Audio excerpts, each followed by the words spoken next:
It's really great to be here this morning, and yeah, really agree with everything Gemma said, and excited to build on that. So I run an organisation called Positive Money. We're a kind of campaign and research organisation, and our mission is to reform money and banking to enable a fair, democratic and sustainable economy. So very much aligned with what Gemma was talking about.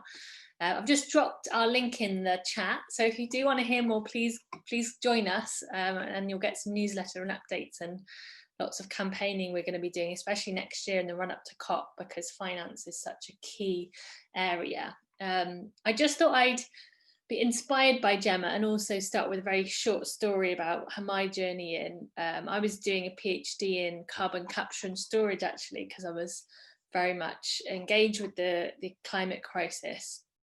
And in 2011, after the crash, I kind of started thinking, wow, this economic system seems to be pretty broken, and government seems to be deprioritizing all the things it should be prioritizing, like social welfare and the environment.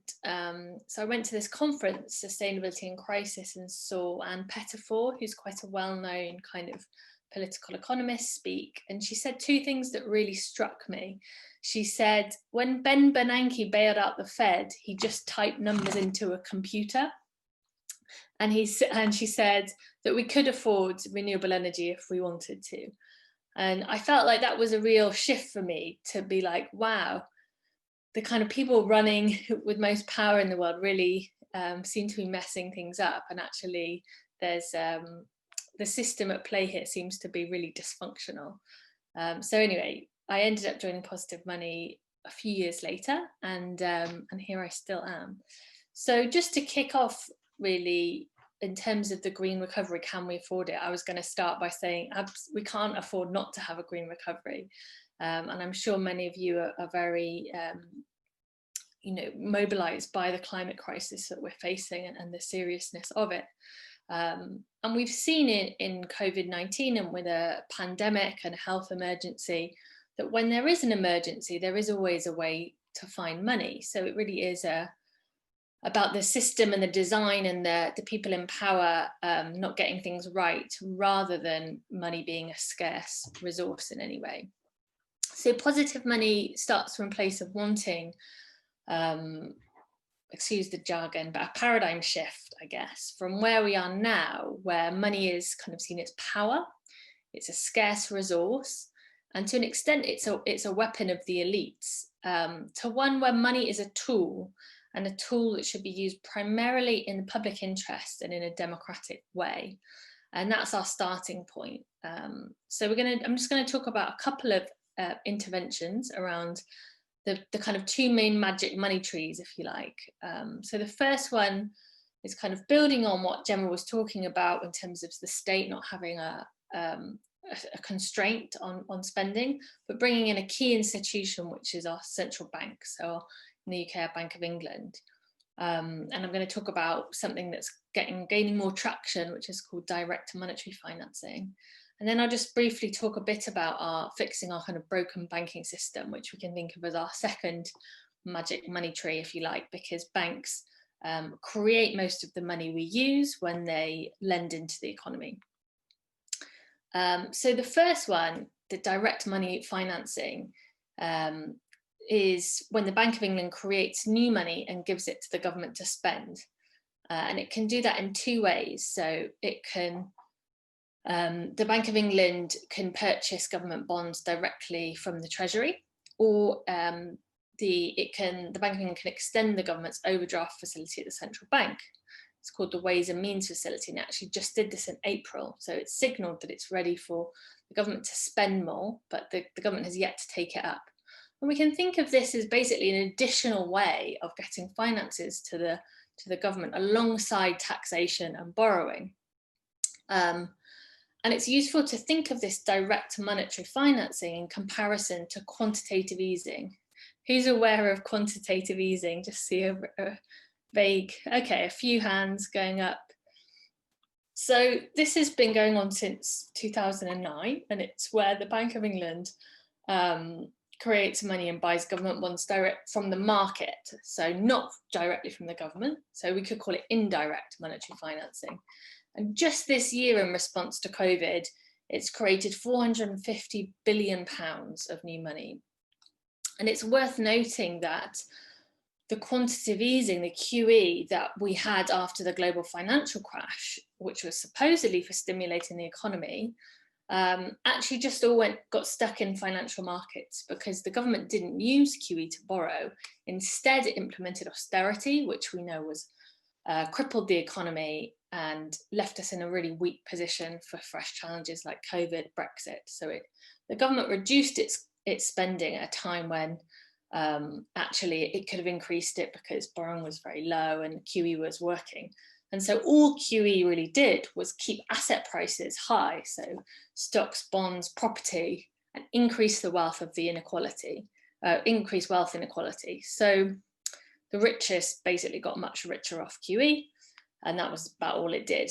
Now this year it's been, in sharp contrast. We've had the Treasury use QE this year to fund COVID-19 schemes. Some have been, super important, like the furlough scheme. There's clearly issues with it, but we've really welcomed a step in the right direction towards the Bank of England, powerful economic institution we have, working alongside the Treasury. And so what we want to do is then to go a step further. And there are many advantages of direct monetary financing over QE and over other things. Is it avoids the negative side effects. So we don't pump money into financial markets. We just get it straight into the government to spend on what it needs to. So you don't get, that's why at the moment we're kind of in a recession. We see house prices going up, stock markets doing fine. Billionaires have increased their wealth massively this year. And that is in part because of the QE going directly into financial markets, keeping the confidence there, which is doing nothing for, if you like, an economy that serves kind of people and planet. It would also mean the government didn't depend on financial markets to finance its spending, and the government would have no excuses for failing to respond to future crises for climate, unemployment, social care, all of these challenges and more. And the government then can actually be made responsible for better social outcomes rather than leaving people and firms to depend on private debt to weather the storm, which we've seen a lot as well happen in the COVID response. I'm happy to talk more about that. And something we're starting to think about pushing is we could also think about using this direct monetary financing to, if you like, skip the central government and actually get money to devolve governments or local authorities directly. We're seeing many local authorities on the brink of bankruptcy across the UK. And actually, interestingly, the US, the Fed, has done something like this in the COVID response. It's set up what it's called a municipal liquidity facility, which is a bit jargony. It's been implemented very poorly, but actually the thinking is there of like, how do we make sure we devolve public finance to parts across the country? And that's something that I think we need for a green transition. So it's really important that we continue to change the narrative on public finances, as Gemma spoke about as well. The risks of direct monetary financing are really minimal, and the government inaction is far greater. So I've left myself a very short amount of time to just also talk briefly about banks. So they, as I said, represent the second magic money tree. Anytime they lend, they create money, which creates a vast amount of money in the economy. So they have enormous power to shape it. And actually, the big problem in the UK is we basically have a monopoly, 5 shareholder banks. 80% of the money they lend goes straight into property and financial markets, skewing our economy to one based on asset price inflation, including property, and an oversized finance sector. So this, alongside the severe lack in public investment, means that we've got a private sector with high levels of debt, which is an issue for financial stability. So we do need to think about how we restructure banking as well as kind of our state finances if we're going to get a green recovery. So we need things like different models of ownership. So we need those national investment banks, but we also need stakeholder banks, regional banks, things like mutuals and credit unions offer a different way of doing things, but they're such a tiny sector. We need mission-driven banks. You might have heard of Triodos. Started in Europe, but we now have a kind of growing bank here in the UK. And Positive Money's campaigned alongside organisations like We Own It and the New Economics Foundation for keeping RBS, which was actually brought into public ownership and after the crash, in public hands, and actually repurpose it towards a socially useful bank and fixing our broken banking system. It's actually now called NatWest, of course. It's gone through a rebrand.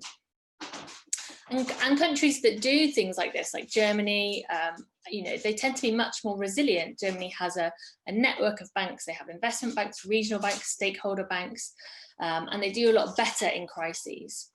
We could also regulate banks to the banks we have to kind of guide lending into sectors of the economy, like a green recovery, if we had an industrial strategy that was going to get us where we need to go. And so we also have proposed the Treasury work with the Bank of England and BEIS, the Business and Enterprise Innovation and Skills Department, to look at credit guidance. So these are just a few kind of ideas and if you like leverage points that we see as crucial to making money a tool used in the public interest, so that we can deploy that for a green recovery. And we'd say, we have these magic money trees. Money isn't a scarce resource, and we just need to repurpose them to build back better and get that green recovery. So I'll finish there, and just one more shout out to sign up to Positive Money's newsletter if you're interested to hear more from us.